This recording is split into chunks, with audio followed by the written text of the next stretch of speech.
Hello everyone. सो अब हम लोग स्टार्ट करने वाले हैं मियोसिस, और मियोसिस के बारे में जानते हैं।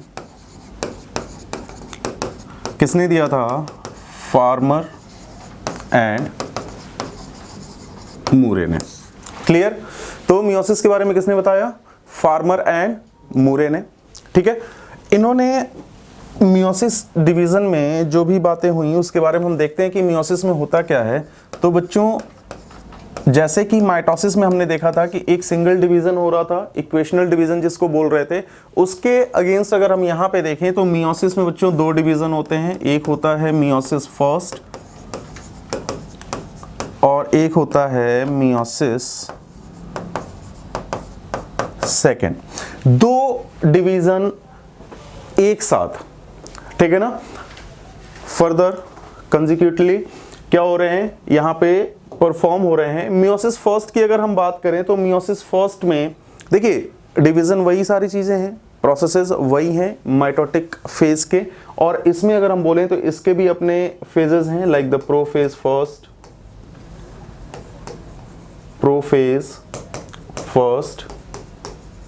मेटाफेज फर्स्ट, एनाफेज फर्स्ट, और क्या होगा? Telophase first. बट यहां पे एक प्रॉब्लम देखने को मिलती है, और कह सकते हैं specification in the prophase first. तो प्रोफेज फर्स्ट के अपने कुछ सब पार्ट्स होते हैं, और इसके बारे में दीक्षा बताओ जल्दी से। वो leptotene, zygotene,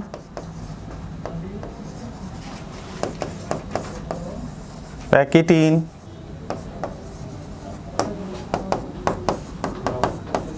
diplotene and diakinesis. Clear? ये इसके अपने सब पार्ट्स होते हैं, और यहां पे अगर हम देखें तो जो प्रोफेज फर्स्ट है ये कुछ स्पेसिफिक सब फेजेस के साथ है, और इसीलिए ये वाला डिवीजन थोड़ा सा स्पेसिफिक हो जाता है। अब जब हम मियोसिस सेकंड की बात करें तो मियोसिस सेकंड के भी अपने सब फेजेस हैं, और वापस वही prophase second, metaphase second, anaphase second and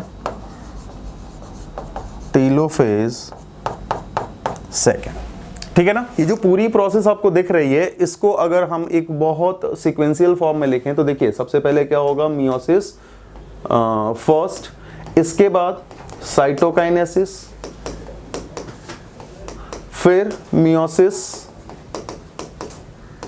second, and after that again cytokinesis. तो यहाँ पे मियोसिस फर्स्ट और मियोसिस सेकेंड, यहाँ पे दो कैरियोकाइनेसिस और दो साइटोकाइनेसिस कंसेक्यूटिवली हो रहे हैं। सो यहाँ पे दो कैरियोकाइनेसिस और दो साइटोकाइनेसिस हमें कंसेक्यूटिवली देखने को मिल रहे हैं। अब यहाँ पे अगर मैं आपको इस डिवीजन का पूरा प्रोसेस बताऊं तो इसमें देखिए क्या होता है बच्चों, कि एक यहाँ पे कैसी सेल है? 2n टाइप की। जो मियोसिस होगी ये हमेशा 2n टाइप के सेल्स में होगी। ठीक है, पूजा चैन्य है ना। मियोसिस जो होगा ये हमेशा 2n टाइप के सेल्स में होगा। अब ये मत कह देना कि सर माइटोसिस तो n टाइप में हो रहा था, ये n टाइप में क्यों नहीं होगा? किसी के मन में ये डाउट है क्या? यश, दीक्षा, है ना? किसी के मन में डाउट नहीं है ना? चलिए, बहुत अच्छी बात है। तो ये 2n टाइप के सेल में होगा, और जब मियोसिस फर्स्ट होगा तो मियोसिस फर्स्ट के बाद क्या होगा? दो सेल्स बनेंगी, ठीक ना, और इनकी प्लॉइडी कैसी होगी? Half of the parental ploidy. ठीक है, और उसके बाद फर्दर ये सेल भी डिवाइड होंगे, और ये डिवाइड होके भी दो सेल्स बनाएंगे, और इस तरीके से टोटल 4 सेल का फॉर्मेशन होगा end of the meiosis from a single mother cell. और यहां पे सबकी प्लॉइडी बच्चों कैसी होगी? एन टाइप की। ठीक है ना? अब यहां पे इसको हम बोलते हैं मियोसिस सेकेंड। अब यहां पे हमें क्या देखना है कि ये प्लॉइडी हाफ हो रही है, यानी कि यहां पे क्या हो रहा है बच्चों, यहां पे इसके प्लॉइडी के अंदर रिडक्शन हो रहा है, यानी कि नंबर ऑफ क्रोमोसोम क्या हो रहे हैं, रिड्यूस हो रहे हैं। तो यहां पे इसको क्या बोलते हैं, रिडक्शनल डिवीजन। बट यहां पे हम देख रहे हैं जो मियोसिस सेकेंड है ये एग्जैक्टली माइटोसिस के तरीके से हो रहा है, जैसी पेरेंटल प्लॉइडी है वैसे डॉटर सेल की प्लॉइडी है। तो हम इसको क्या बोल देते हैं, इक्वेशनल डिवीजन। मतलब ये माइटोसिस के तरीके से होगा और जो फर्स्ट होगा इसके अंदर कुछ चेंजेस आ रहे हैं, और वो चेंजेस क्यों आ रहे हैं, just because of its meiosis first have a specific prophase. Okay, तो इसके पास जो स्पेसिफिक प्रोफेज है उसको चलिए देखते हैं कि इस पूरे डिवीजन में होता क्या क्या है, ठीक है ना। तो जैसे कि हमने बताया कि जो मियोसिस फर्स्ट है, चलो देखते हैं मियोसिस फर्स्ट। तो जो मियोसिस फर्स्ट है इसमें मैंने बताया कि इसके प्रोफेज में, और कह सकते हैं कि इसका प्रोफेज बहुत ही लॉन्ग ड्यूरेशन का होता है, बहुत ही टाइम लेता है, और इसके अपने कुछ सब फेजेस हैं। तो मियोसिस फर्स्ट के अगर हम प्रोफेज की बात करें तो सबसे पहला फेज जो आता है दैट इज द लेप्टोटीन। आप कैसे इसको याद रखोगे, LZPD2 और या फिर LZPDD, और इसको कैसे याद रखते हैं, लता जरा पानी दे दे। याद रहेगा, ठीक है ना, कैसे याद रहेगा पूजा, लता जरा पानी दे दे। तो ये सीक्वेंस भी आपको याद रहना चाहिए, क्वेश्चंस इस पे भी बने हुए हैं, इवन जो इसके जितने भी फेजेस हैं उन सब पे क्वेश्चन बना हुआ है। मियोसिस से बहुत इंपॉर्टेंट डिवीजन होता है और इसमें जो क्वेश्चंस बनते हैं बच्चे बहुत बढ़िया क्वेश्चन बनते हैं, ठीक है ना। तो चलिए देखते हैं लेप्टोटीन के बारे में। तो होता क्या है कि अब वापस वही चीज है कि हमारे पास एक 2n टाइप की सेल है और 2n टाइप की सेल है, और अब ये क्या करेगा, प्रोफेज अगर स्टार्ट हो रहा है यानी कि ये अपना इंटरफेस प्रॉपर कंप्लीट करके आया है, और इसके बाद जो डीएनए का अमाउंट है वो डबल है, ठीक है ना। इसके बाद जो डीएनए का अमाउंट है वो क्या है, डबल है। और यहाँ पे ये जो आपको दिख रहा है ये क्या हो गया, न्यूक्लियस।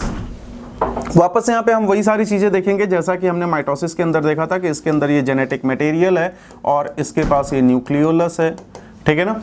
अब देखो इस पूरे प्रोफेज फर्स्ट के ड्यूरेशन में, जैसे कि हमने माइटोसिस में देखा था कि न्यूक्लियोलस गायब हो रहा है, न्यूक्लियर एनवेलप गायब हो रहा है, ये सारे ऑर्गेनेल्स जो हैं गायब हो रहे हैं, वही सारी प्रोसेस यहाँ के भी प्रोफेज में चलेगा, लेकिन थोड़ा सा अलग तरीके से।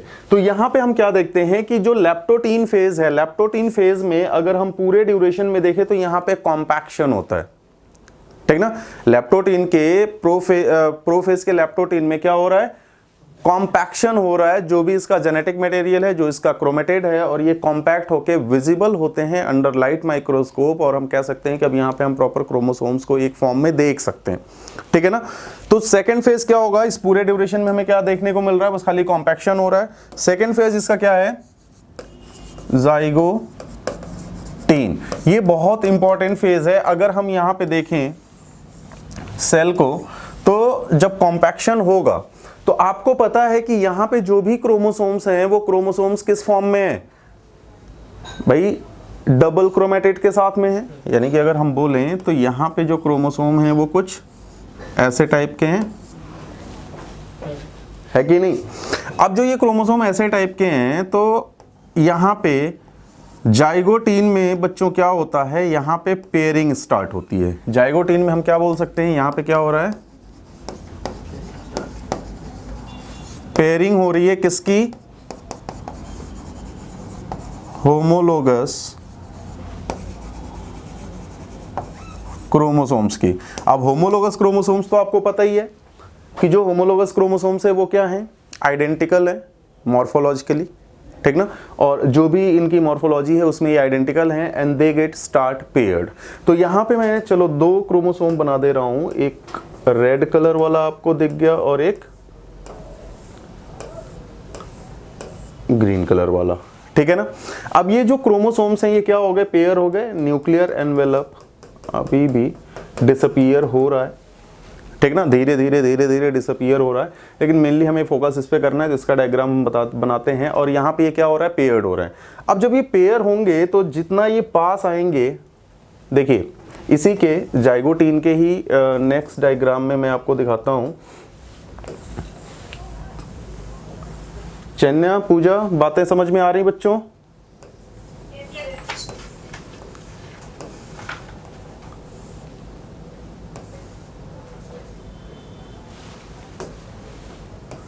देखिए यहां पे क्या हो रहा है, यहां पे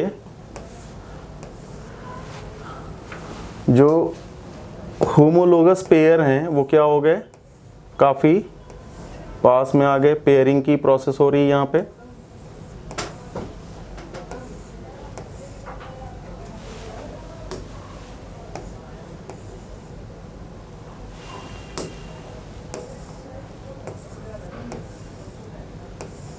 ठीक है ना।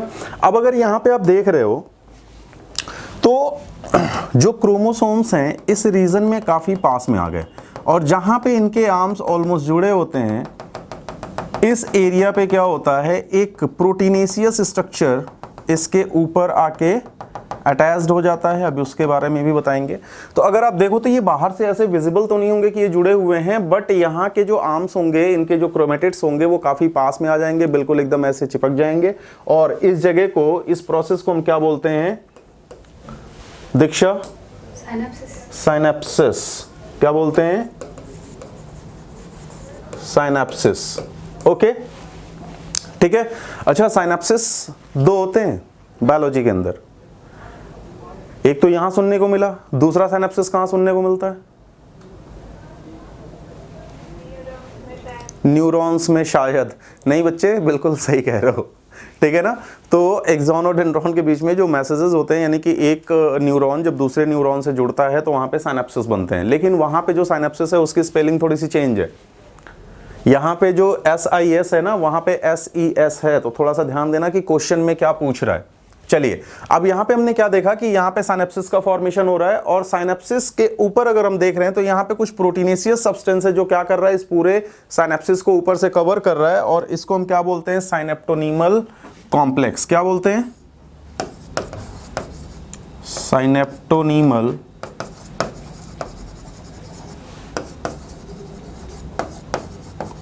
कॉम्प्लेक्स।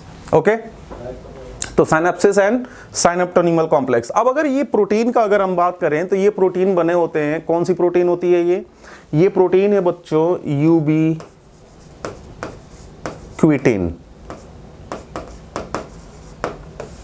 ठीक ना, कौन सी प्रोटीन होती है? यूबीक्विटिन। ठीक है। और जब यहां पे अगर हम देख रहे हैं तो अब क्रोमोसोम्स जो पेयर हो गए हैं, इन क्रोमोसोम्स को हम क्या बोलते हैं? डायड।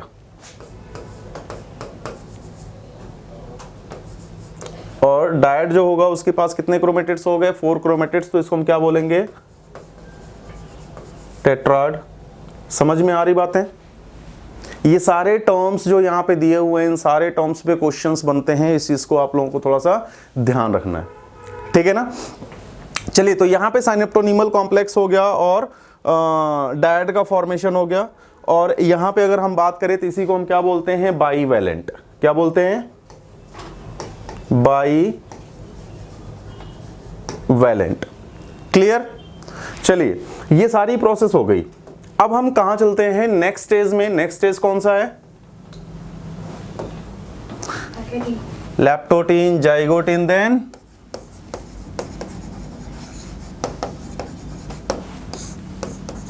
क्लियर? पैकेटीन। पैकेटीन में क्या होगा कि अब मैं खाली बस क्रोमोसोम्स बना रहा हूं। सपोज कि ये एक क्रोमोसोम है,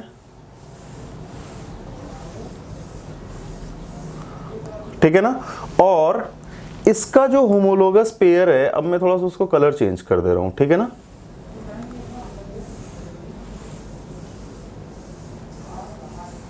और यहीं पे तो वो प्रोटीनेशियस सब्सटेंस था जो इसके ऊपर पूरा कवर करके बैठा हुआ है। समझ में आ रही बात? यहां पे हम क्या देखते हैं बच्चों? यहां पे होता है रिकॉम्बिनेशन की प्रोसेस। रिकॉम्बिनेशन क्या होता है? रिकॉम्बिनेशन। और रिकॉम्बिनेशन की प्रोसेस होने के लिए यहां पे नोड्यूल बनता है, उस नोड्यूल को क्या बोला जाता है? Recombination nodule. क्या बोलते हैं? रिकॉम्बिनेशन नोड्यूल, ठीक है ना। और जहां पे रिकॉम्बिनेशन नोड्यूल बना हुआ है वहां पे होगा क्या कि वहां पे कुछ जेनेटिक सब्सटेंसेस या जेनेटिक मटेरियल का एक्सचेंज होगा। और जब जेनेटिक मटेरियल का एक्सचेंज होता है उस प्रोसेस को क्या बोलते हैं? Crossing over. क्या बोलते हैं? Crossing over. बहुत ही इंपॉर्टेंट प्रोसेस है इस पूरे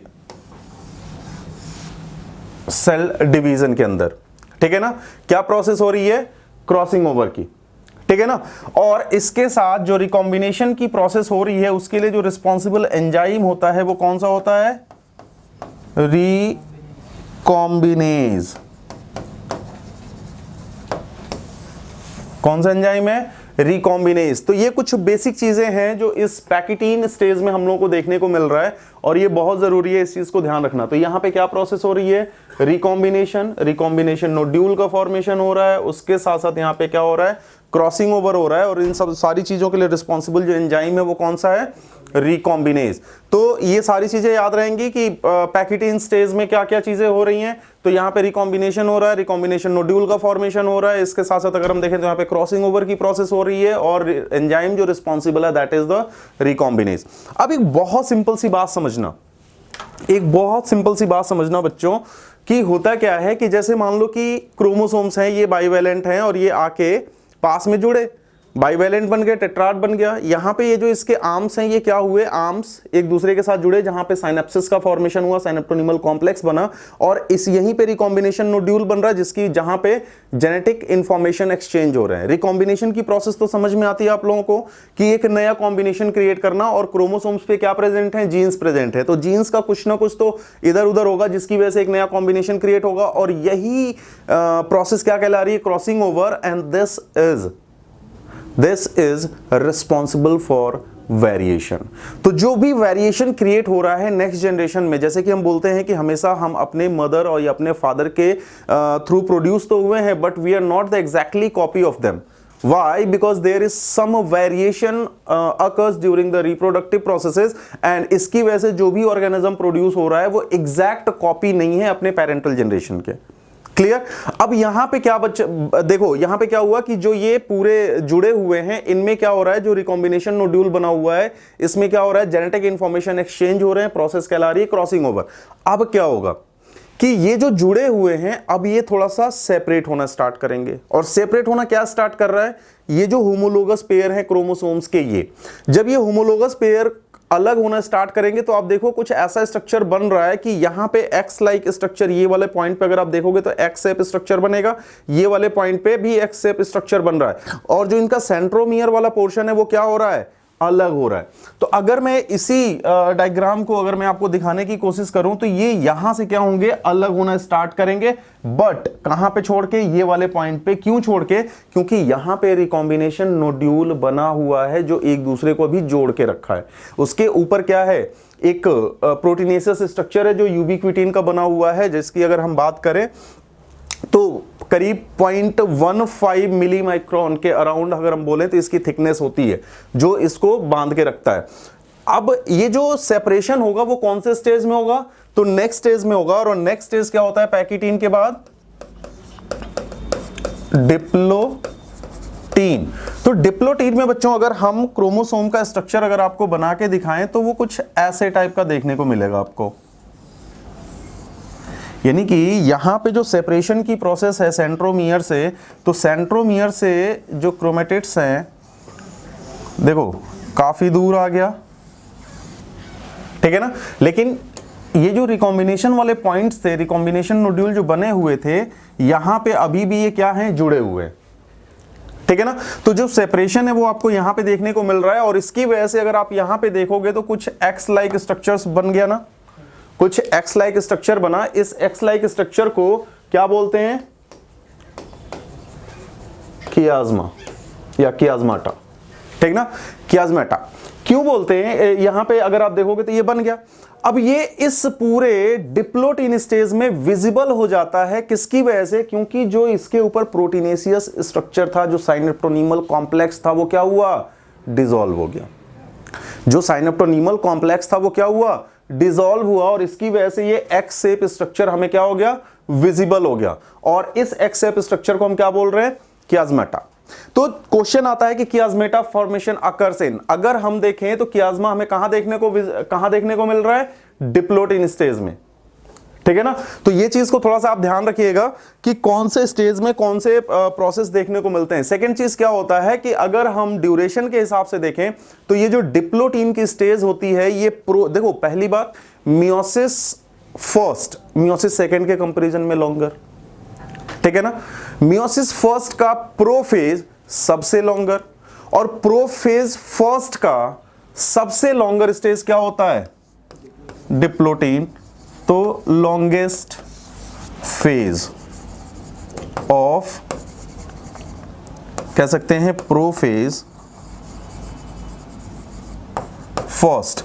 अब इसमें हम देखें कि कुछ ऐसे ऑर्गेनिज्म है, लाइक एक सिंपल सी बात समझो, ह्यूमंस के अंदर के, ह्यूमन के केस में ही ले लो कि फीमेल ह्यूमंस के केस में ये क्या होता है कि जब oocytes का फॉर्मेशन हो रहा होता है तो प्राइमरी oocyte के केस में ही, यानी कि जब हम बात करें कि जब उसमें oocyte के फॉर्मेशन के ड्यूरेशन में मियोसिस स्टार्ट होती है तो प्रोफेज फर्स्ट के डिप्लोटीन स्टेज में ही ये क्या होता है? डिवीजन अरेस्ट हो जाता है।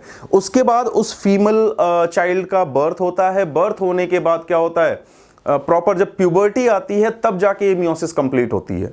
तो आप सोच सकते हो कि कितना लॉन्गर ड्यूरेशन, यानी कि कुछ ऑर्गेनिज्म में ये महीनों, कुछ में ये सालों तक चलता है।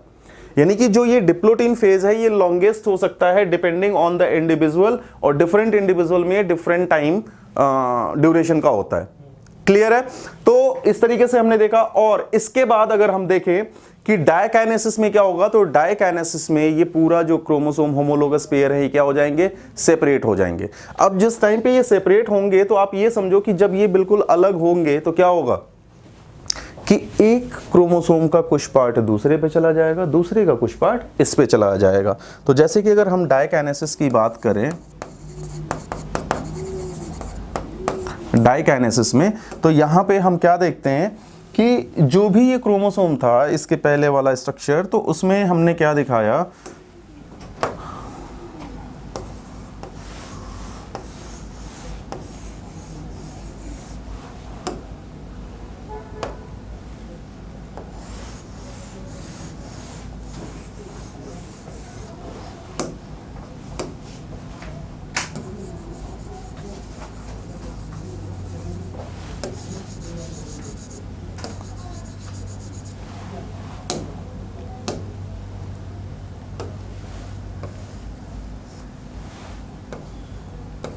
ऐसी प्रोसेस भी तो हो सकती है वहां पे, क्योंकि जहां से साइनेप्टोनीमल कॉम्प्लेक्स बना था तो यहां से इसका कुछ पार्ट उस पे जा सकता है, उसका कुछ पार्ट इस पे जा सकता है, ठीक है ना। और डायकाइनेसिस में बच्चों क्या होता है कि जो क्रोमोसोम्स होते हैं, जो होमोलोगस पेयर ऑफ क्रोमोसोम्स होते हैं, वो जो साइनेप्सिस बनी हुई है वो अलग हो जाते हैं, वो कियाज्मा से अलग हो जाते हैं, ठीक है ना। अब यहां पे खत्म होता है क्या? Prophase first. अब जब प्रोफेज फर्स्ट खत्म होगा तो इस ड्यूरेशन में आप क्या देख रहे हो कि यहां पे एक प्रोसेस हुई है क्रॉसिंग ओवर, जिसकी वजह से क्या हो रहा है? कुछ जेनेटिक इंफॉर्मेशन एक्सचेंज हो रहे हैं, जिसकी वजह से वेरिएबिलिटी आ रही है, ठीक है ना।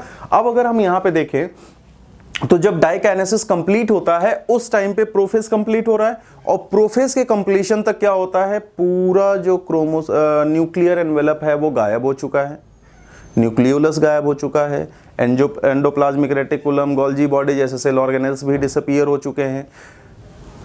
सारा जो क्रोमोसोम था अब ये कहां आ चुका है? प्रॉपर साइटोप्लाज्म में। यानी कि वही जो मेटाफेज में जो हम देख रहे थे किसके, माइटोसिस के, सेम कंडीशन यहां पे हमको देखने को मिलती है। अब इसके बाद हम स्टार्ट करते हैं क्या? मेटाफेज फर्स्ट, ठीक है ना। क्या स्टार्ट करते हैं? Metaphase first. अच्छा, और इस ड्यूरेशन में आपको पता है कि इस पूरे ड्यूरेशन में ट्यूबुलिन प्रोटीन वगैरह सबका फॉर्मेशन हो चुका है, ऑपोजिट पोल्स का फॉर्मेशन हो चुका है ड्यू टू द सेंट्रियोल, ठीक है ना। सेंट्रियोल, सेंट्रोसोम वहां पे अरेंज हो चुके हैं, और सब कुछ यहां पे अब आपको दिखेगा कि मेटाफेज के ड्यूरेशन में क्या हो रहा है कि यहां पे ऑपोजिट पोल्स का फॉर्मेशन हो गया, ठीक है। और अब यहां पे हमको क्या देखने को मिलेगा, इक्वेटोरियल प्लेट, और यहां पे जो क्रोमोसोम्स हैं उन क्रोमोसोम्स को अलाइन कर दिया जाएगा कहां पे, मेटाफेजिक प्लेट या इक्वेटोरियल प्लेट पे। तो हम यहां पे अगर देखें तो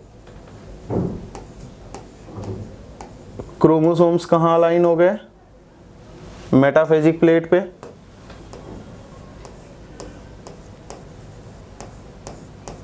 ठीक है।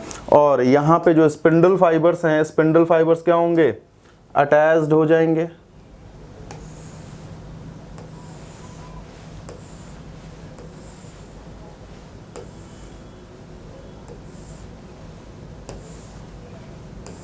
ठीक है। लेकिन यहां पे एक इंटरेस्टिंग प्रोसेस देखने को मिलेगी, जैसे हमने देखा था किसके अंदर, मेटाफेज एनाफेज के ड्यूरेशन में, माइटोसिस में, कि वहां पे स्प्लिटिंग ऑफ सेंट्रोमियर हो रहा था, यहां पे स्प्लिटिंग ऑफ सेंट्रोमियर नहीं देखने को मिलेगा। तो जब हम एनाफेज के स्ट्रक्चर में जाएंगे तो एनाफेज के ड्यूरेशन में जो ये क्रोमोसोम्स थे वो अब क्या करेंगे, मूव करना स्टार्ट करेंगे ऑपोजिट पोल्स की तरफ। तो जब ये ऑपोजिट पोल्स की तरफ मूव करना स्टार्ट करेंगे, जैसे कि अगर मैं बताऊं आपको क्रोमोसोम्स का, तो कहां गया,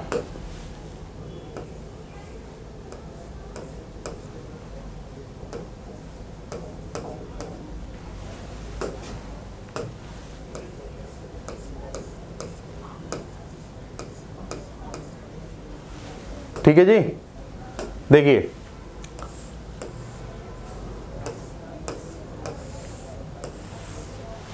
ठीक है, यहां पे हमको क्या देखने को मिल रहा है कि यहां पे जो होमोलोगस पेयर थे, होमोलोगस पेयर सेपरेट होके ये क्या है, एनाफेज फर्स्ट। तो यहां पे जो होमोलोगस पेयर है क्रोमोसोम्स के, वो अपोजिट पोल्स की तरफ मूव कर रहे हैं। यहां पे एक ही क्रोमोसोम स्प्लिट होके उसके क्रोमेटिड्स अपोजिट पोल्स की तरफ नहीं मूव करते हैं, यहां पे पूरा का पूरा क्रोमोसोम यानी कि होमोलोगस पेयर का एक क्रोमोसोम उधर, एक क्रोमोसोम इधर, यानी कि ऑपोजिट पोल्स की तरफ ये chromosome, homologous pair chromosome start करते हैं मूव करना। यानी कि यहां पे हम बोल सकते हैं कि इस प्रोसेस में क्या हो रहा है, separation of homologous pair on towards the opposite poles, हम कह सकते हैं, ठीक है ना, ठीक ना। तो यहां पे क्या हो रहा है, यहां पे सेपरेशन हो रहा है किसका, होमोलोगस पेयर ऑफ क्रोमोसोम का। और फिर क्या आ जाएगा, टीलोफेज, और टीलोफेज फर्स्ट क्या हो जाएगा, टीलोफेज फर्स्ट। और टीलोफेज फर्स्ट में हमें क्या देखने को मिलेगा कि ये जो क्रोमोसोम्स हैं ये कहां पहुंच गए हैं, ऑपोजिट पोल्स पे,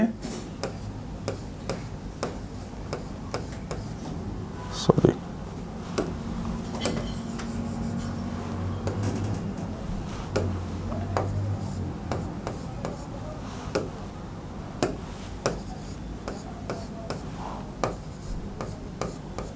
ठीक है ना, ऑपोजिट पोल्स पे। और वापस से क्या होगा बच्चों, न्यूक्लियर एनवेलप फिर से रीअपीयर, क्योंकि टीलोफेज कैसा है, रिवर्सल ऑफ प्रोफेज। तो यहां पे वापस से न्यूक्लियर एनवेलप और ये सारी चीजें, और इसके बाद फिर क्या हो जाएगा, साइटोकाइनेसिस, और इसके बाद हमें दो सेल देखने को मिलेंगे। बट इन दो सेल्स की अगर हम प्लॉइडी देखें तो क्या होगा, तो इनमें जो क्रोमोसोम्स होंगे ना वो कितने होंगे, एन टाइप के, यानी कि एन इक्वल टू यहाँ पे जो हम बना रहे हैं, तो यहाँ पे एक क्रोमोसोम इधर है और दूसरा क्रोमोसोम इधर है, ठीक है ना। तो जो सेल हमने स्टार्ट किया उसमें n इक्वल टू, तो अगर जैसे कि जो सेल हमने स्टार्ट किया था उसमें 2n इक्वल टू कितना था, 4 था, तो अब ये जो डॉटर सेल्स बनी हैं इसमें n इक्वल टू कितना रह जाएगा, 2। तो देखिए हर एक सेल में दो क्रोमोसोम्स यहाँ पे दिख रहे हैं, यानी कि यहाँ पे जो प्लॉइडी है सेल की वो क्या हो रही है, हाफ हो रही है। जो सेल की प्लॉइडी है कितनी हो रही है, हाफ हो जा रही है, किसकी वजह से, due to the reductional division, ठीक है ना। And that's why this is known as the reductional division. और इसके बाद साइटोकाइनेसिस हो गई, दो सेल का फॉर्मेशन हुआ विद द हाफ प्लॉइडी। तो यही प्रोसेस हमको देखने को मिलती है कहां पे, ये प्रोसेस हमको देखने को मिल रहा है क्या कहते हैं, गैमीट फॉर्मेशन के ड्यूरेशन में। और गैमीट फॉर्मेशन के ड्यूरेशन में जो प्लॉइडी है पेरेंटल प्लॉइडी के, ये हाफ हो रही है, डिवीजन कैसा है, मियोसिस है। अभी हमने मियोसिस फर्स्ट पढ़ा है। मियोसिस सेकंड जो होता है वो एग्जैक्टली कॉपी होता है किसका, माइटोसिस का, ठीक है ना। तो माइटोसिस वाला जो मियोसिस सेकंड है उसके बारे में हम नेक्स्ट लेक्चर में डिस्कस करेंगे। अभी के लिए इतना ठीक है, चलिए फिर मिलते हैं नेक्स्ट लेक्चर में। Thank you, all the best.